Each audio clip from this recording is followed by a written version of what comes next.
Ako sme priniesli viac ako 570 000 eur cez Google Ads pre pneumatiky lacné.sk.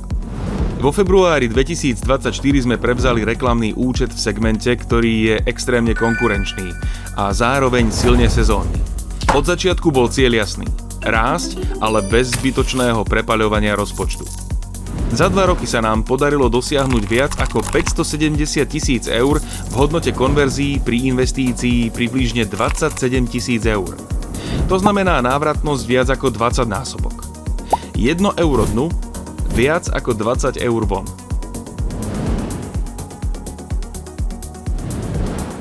Najväčšie výzvy boli jasné.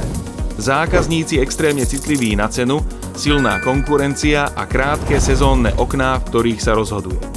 Preto sme tomu prispôsobili celú stratégiu. Smart Shopping sme nastavili ako hlavný motor výkonu, ktorý škáloval katalóg naprieč dopytom.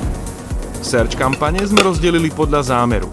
Brand pre rozhodnutých zákazníkov, top kľúčové slová pre objem a DSA kampane na zachytenie longtail dopytu. Celý účet sme riadili striktne podľa dát, nie podľa pocitu. Priebežne sme optimalizovali rozpočty, strážili návratnosť a čistili nerelevantné vyhľadávania. Výsledok? Stabilný rast a škálovanie výkonu bez zbytočného míňania.